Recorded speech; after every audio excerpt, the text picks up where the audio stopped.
Oh, hello, ladies and gentlemen, boys and girls. It's wonderful to see everybody in this. I know it's in a Zoom meeting, but at least three of us have shots of planets in our images here. I got two moon shots and I got my celestial one, and I'm feeling like we're all connecting somehow. And thank you all so very much for this installment of Poetic License. But no mooning allowed, is that correct? I wouldn't, no offense, I don't want to see it. But it's all up to you, I guess. Anyway, hi, ladies and gentlemen. Well, I was worried about John.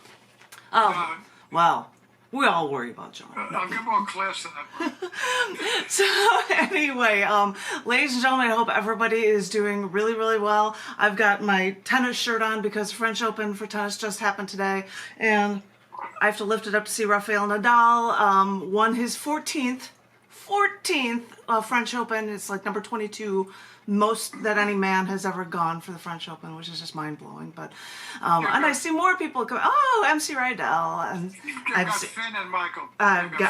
Perfect. Got them both. We'll add to the list when I'm done with the first reading before we go on our first round.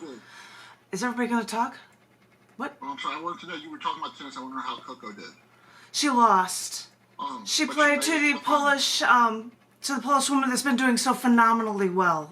They just kind of wiped the floor with her, but she is a young girl too at the same time. So, but that didn't go over so well. But anyway, I'll add people to the list. I want to get this thing going because we've got so many people here. You guys are blowing my mind. I'm going to read for you 3 poems, count them 3, from the, I'm really proud to say, 29-year anniversary issue of cc&d magazine. Volume 322. It's called Eye to Eye. Titles are based on accepted writings within the book. And because this was started in Chicago, I had to have a shot of the Ivy Wall in Wrigley Field. And some of the number is correct for the distance to the end of the baseball field. But anyway, I figured it was an homage to that. Thought I'd share with you 3 poems from the middle of this. There is a performance art section. Da-da-da. And I'm going to share with you 3 poems from that. This first one is titled Before Taking Over the Controls. One of the times I went to DC, I was taking a friend there to see the town because this 5'6" woman was about to go into surgery to remove a cyst on one of her ovaries the size of a softball.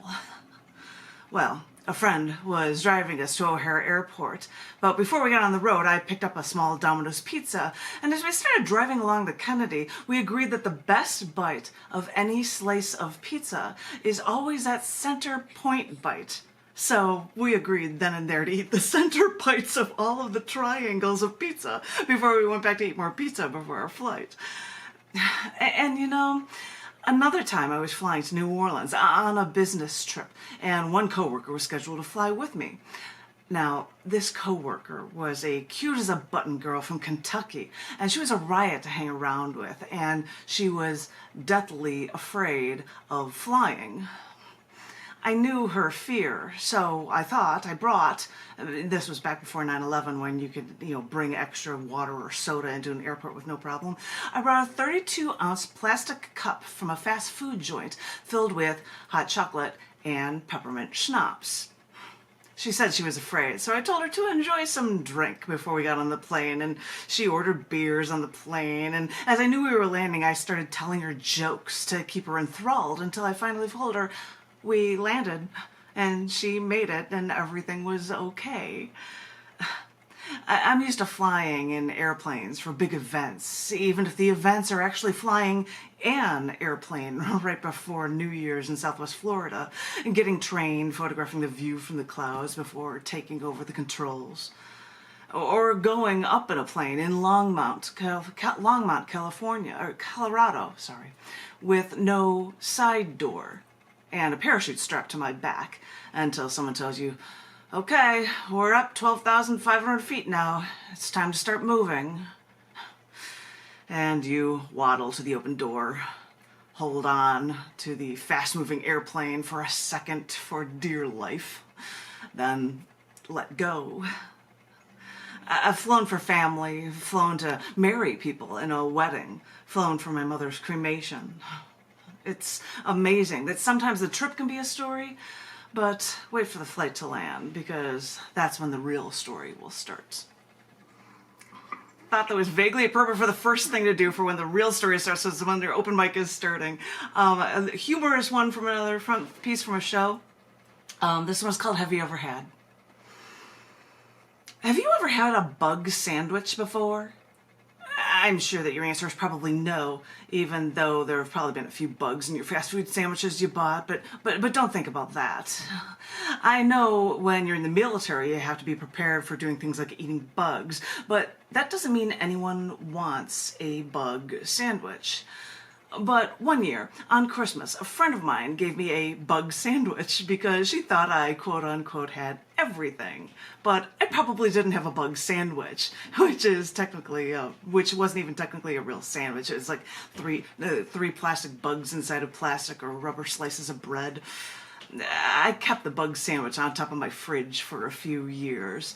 Now, after the rubbery plastic bread fell apart, I put 2 of the plastic bugs, well, maybe 3, at the bottom of my fish tank. So, in a way, I tried to keep the memory of the bug sandwich alive. So, if you're ever wondering what to get someone for Christmas and you have to buy a gift for the person who has everything, go to a shop, and get them a bug sandwich. In a strange way, they just might like it. Weird fun one. And then a nice short one, because then we can go, thank you guys. I see all my individual applauses in my Zoom meeting. This last one is from a separate show on the next page, and it is titled Spit Me Out. If I sat down, I couldn't get up because you sucked me in, and I'm waiting for you to spit me out. There were shots that are within the show that appeared in these from that one poem, then shots from the last poem I read as well. If you want to see them, you can check them out in the online issue. There are links to them as well. Thought I'd give you an installment of the 29-year anniversary issue, just one little installment, and then I see I've got a couple other people to add to the list, and then I will just, because we got so many people, move it along right away to our Zoom open mic host. Thank you very much. Are you ready, John F. McClellan? Of course. Take it away, darling. How many are we doing? 3? Yeah, let's do 3, and then we'll see if we start doing 2s or something. We'll figure it out. Okay.